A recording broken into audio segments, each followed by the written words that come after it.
2026 সাল। বাংলাদেশ মিয়ানমারের সীমান্ত এক জীবন্ত আগ্নেয়গিরি।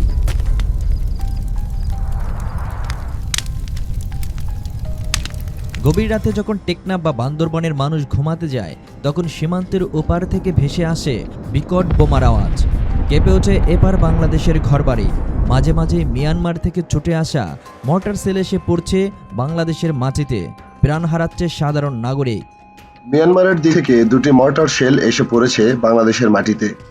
রোববার বেলা 2:30টার দিকে বান্দরবানের নাইক্ষ্যংছড়ি উপজেলার ঘুমধুম ইউনিয়নের তুমব্র সীমান্তে 34 ও 35 নম্বর সীমান্ত পিলার এলাকায় শেল দুটি পড়ার কথা জানায় পুলিশ।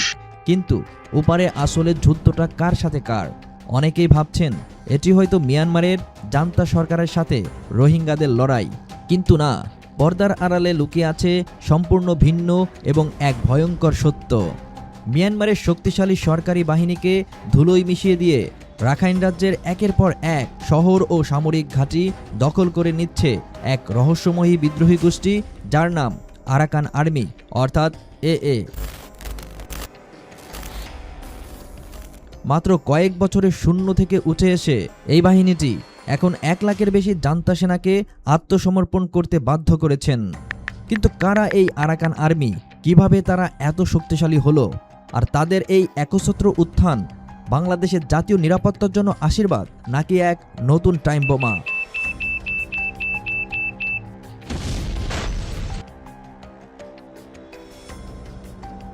চলুন ইতিহাসের অন্ধকার সুড়ঙ্গ ধরে আসল সত্যটা জেনে নেওয়া যাক।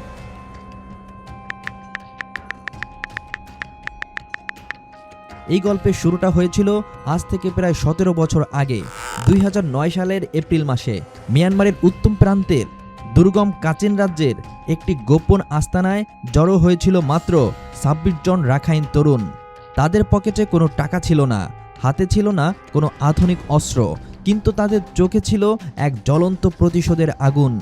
বছরের পর বছর ধরে মিয়ানমারের মূল বামার বা জান্তা শাসকেরা রাখাইন রাজ্যের আদিবাসীদের উপর শোষণ ও নির্যাতন চালিয়ে আসছিল। রাখাইনরা ছিল তাদের নিজস্ব ভূমিতেই দ্বিতীয় শ্রেণীর নাগরিক। ঠিক এই বঞ্চনা থেকে মুক্তি পেতে সেই 26 জন তরুণ এক ঐতিহাসিক শপথ নেন। তারা অস্ত্র হাতে তুলে নেবেন এবং আরাকানের স্বাধীনতা ছিনিয়ে আনবেন। জন্ম হয় আরাকান আর্মির। তাদের নেতৃত্ব দেন মাত্র 31 বছর বয়সী এক দূরদর্শী তরুণ, যার নাম তুয়ান ম্রাত নাইং।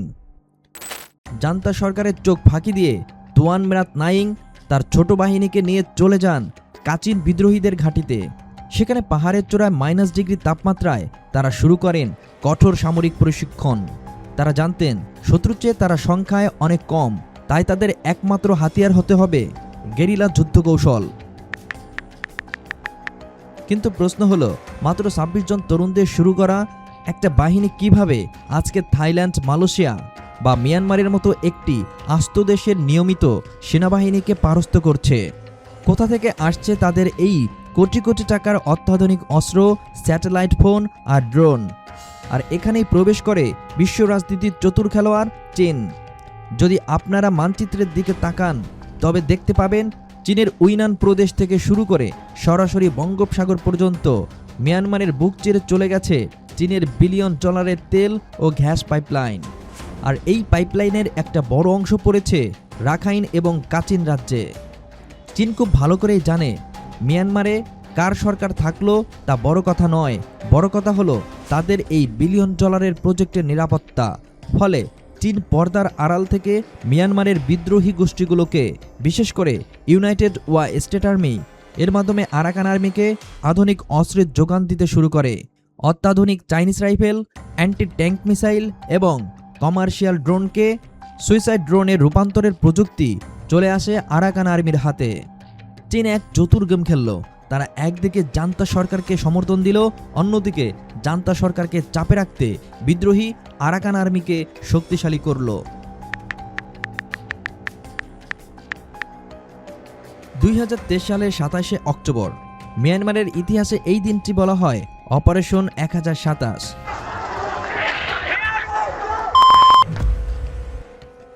আরাকান আর্মি সহ মিয়ানমারের 3টি শক্তিশালী জাতিগত বিদ্রোহী বাহিনী একসাথে মিলে জান্তা সরকারের বিরুদ্ধে এক অল আউট বা চূড়ান্ত যুদ্ধ ঘোষণা করে। এই অপারেশনটি এতই নিখুঁত এবং মারাত্মক ছিল যে মিয়ানমারের সরকার বাহিনী এর তীব্রতা কল্পনাও করতে পারেনি। মাত্র কয়েক মাসের মধ্যে আরাকান আর্মি রাখাইন রাজ্যের উত্তর অংশ অর্থাৎ মিয়ানমারের বাংলাদেশ সীমান্ত এবং মিয়ানমারের ভারত সীমান্তের শত শত সামরিক চৌকি ও সীমান্ত ঘাঁটি এক নিমিষেই গুড়িয়ে দেয়। মিয়ানমারের বিমান বাহিনী যুদ্ধ বিমান থেকে নির্বিচারে বোমা ফেললেও আরাকান আর্মির নিখুঁত গেরিলা কৌশলের সামনে তারা টিকতে পারেনি। জান্তা সরকারের শত শত সেনা যুদ্ধক্ষেত্র ছেড়ে প্রাণ বাঁচাতে সীমান্ত পার হয়ে ভারতের মিজোরামে এবং বাংলাদেশের বান্দরবনে এসে আত্মসমর্পণ করতে বাধ্য হয়। পরিস্থিতি এমন দাঁড়ায় যে রাখাইন রাজ্যের প্রায় ৮০% এখন মিয়ানমার সরকারের হাতছাড়া, আর সেখানে একচ্ছত্র রাজত্ব কায়েম করছে আরাকান আর্মি। রাখাইনে আরাকান আর্মির এই ঐতিহাসিক বিজয় কিন্তু বাংলাদেশের জন্য এক চরম ভূরাজনৈতিক সংকটের জন্ম দিয়েছে। প্রথম সংকট হলো নিরাপত্তা। সীমান্তে চলা এই যুদ্ধের কারণে বাংলাদেশের টেকনাফ ও সেন্ট মার্টিনের সেন্ট্রাল কমিউনিকেশন রুটগুলোর চরম ঝুঁকির মুখে পড়েছে। নাফ নদীতে মাছ ধরা বন্ধ, সীমান্ত বাণিজ্যে ধস নেমেছে। কিন্তু সবচেয়ে বড় এবং জটিল সংকটটির নাম রোহিঙ্গা প্রত্যাবর্তন। ২০১৭ সালে মিয়ানমার সেনাবাহিনী যখন রোহিঙ্গাদের উপর গণহত্যা চালায়, তখন এই আরাকান আর্মির অনেক সদস্যই জান্তা সরকারের সহযোগী হিসেবে কাজ করেছিল, কারণ তারা জাতিগতভাবে রাখাইনবদ্ধ। আজ যখন আরাকান আর্মি রাখাইনদের মালিকানা বনে গেছে, তখন প্রশ্ন উঠেছে, বাংলাদেশে আশ্রয় নেওয়া ১২ লাখ রোহিঙ্গাকে কি তারা কখনো তাদের মাতৃভূমিতে ফিরিয়ে নেবে? বিশ্লেষকদের মতে আরাকান আর্মি একটি অরাষ্ট্রীয় সশস্ত্র গোষ্ঠী। তাদের সাথে বাংলাদেশ অফিসিয়ালি কোনো চুক্তি করতে পারে না। অথচ মিয়ানমারের জান্তা সরকারের এখন রাখাইনে কোনো নিয়ন্ত্রণই নেই। ফলে রোহিঙ্গাদের ফিরিয়ে নেওয়ার চাবিকাঠি এখন মিয়ানমারের সরকারের হাত থেকে চলে গেছে আরাকান আর্মিদের হাতে। বাংলাদেশ এখন এক অদ্ভুত উভয় সংকটে। কার সাথে কথা বলবে ঢাকা, জান্তা সরকারের সাথে নাকি বিদ্রোহী আরাকান আর্মির সাথে? পরিশেষে বলা যায়, মিয়ানমারের এই গৃহযুদ্ধ কেবল তাদের অভ্যন্তরীণ কোনো সমস্যা নয়, এটি পুরো দক্ষিণ এশিয়ার শক্তির ভারসাম্য উলটপালট করে দিচ্ছে। আরাকান আর্মি এখন আর পাহাড়ে লুকিয়ে থাকা কোনো ছোট দল নয়। তারা এখন একটি স্বাধীন রাষ্ট্রের মতো নিজেদের প্রশাসন, ট্যাক্স সিস্টেম এবং সেনাবাহিনী পরিচালনা করছে। বাংলাদেশের জাতীয় নিরাপত্তার স্বার্থেই ঢাকাকে এখন অত্যন্ত সতর্কতার সাথে পা ফেলতে হবে। একদিকে জান্তা সরকারের সাথে কূটনৈতিক সম্পর্ক বজায় রাখা, অন্যদিকে রাখাইনের আসল নিয়ন্ত্রক আরাকান আর্মির সাথে পর্দার আড়ালে এক ধরনের কৌশলগত যোগাযোগ তৈরি করা। এটাই হতে পারে বাংলাদেশের জন্য সবচেয়ে বড় চ্যালেঞ্জ। আপনার কি মনে হয়, আরাকান আর্মির এই উত্থান কি বাংলাদেশের জন্য দীর্ঘমেয়াদী কোনো হুমকি তৈরি করবে?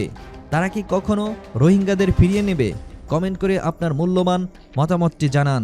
ভিডিওটি ভালো লাগলে লাইক দিন এবং ভূরাজনীতির এমন রোমাঞ্চকর ও গভীর ইনসাইট স্টোরি আরও দেখতে দ্য ক্রিয়েটিভ চ্যানেলটি এখনই সাবস্ক্রাইব করে রাখুন। দেখা হবে পরের কোনো ভিডিওতে। আল্লাহ হাফেজ।